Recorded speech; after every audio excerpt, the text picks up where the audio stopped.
Hi అండి. ఈరోజు నేను మన హెల్త్కి ఎంతో మేలు చేసే డ్రై ఫ్రూట్స్ లడ్డు చేస్తున్నాను. అది ఎలా తయారు చేసుకోవాలో ఇప్పుడు చూద్దాం. ముందుగా స్టవ్ ఆన్ చేసి పాన్ పెట్టుకుని 1 కప్పు గసగసాలు తీసుకుని దోరగా వేయించుకోవాలి. మనం ఏ కప్పుతో అయితే గసగసాలు తీసుకున్నామో అదే కప్పుతో మిగిలిన డ్రై ఫ్రూట్స్ కూడా తీసుకోవాలి.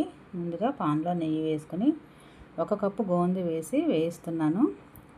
ఇది వేయించినప్పుడు పెద్ద పలుకులు వచ్చి బాగా ఉబ్బుతాయి. ఇవి కూడా వేగిపోయిన తర్వాత ఒక ప్లేట్లోకి తీసుకుని మళ్ళీ అదే పాన్లో కొద్దిగా నెయ్యి వేసుకుని 1 కప్పు బాదం పప్పు ఇలా చిన్న ముక్కలుగా కట్ చేసుకోవాలి. 1 కప్పు ఆక్రోట్స్, 1 కప్పు జీడిపప్పు, ఈ 3 కూడా దోరగా వేయించుకుని వేగిన తర్వాత వేరే ఒక ప్లేట్లోకి తీసుకోవాలి.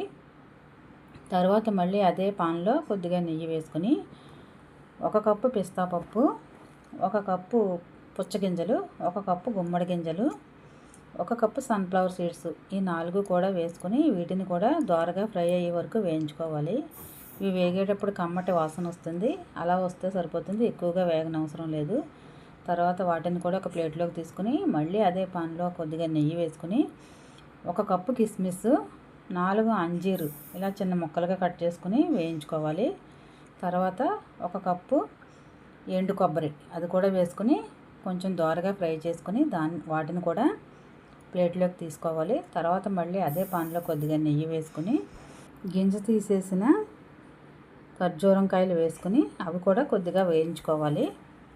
తర్వాత అవి కూడా ఒక పాన్లోకి తీసుకుని ఉంచుకోవాలి. తర్వాత మనం ముందుగా వేయించి పెట్టుకున్న గోంది ఉంది కదా, అది చల్లారిన తర్వాత గ్లాసులో ఇలా మెత్తగా మెదుపుకొని చల్లారిన డ్రై ఫ్రూట్స్ని కూడా మిక్సీ జార్లో వేసుకుని పలుకులుగా మిక్సీ పట్టుకోవాలి. మెత్తగా కాకుండా కొద్దిగా పలుకులుగా ఉండేలా మిక్సీ పట్టుకుని అదే మిక్సీ జార్లో వేయించిన ఖర్జూరాన్ని కూడా మిక్సీ పట్టుకుని ఈ డ్రై ఫ్రూట్స్లో కలుపుకొని మధ్య మధ్యలో కొద్దిగా నెయ్యి వేసుకుని కలుపుకుంటూ ఇలా ఉండలా చుట్టుకుంటే డ్రై ఫ్రూట్స్ లడ్డు రెడీ.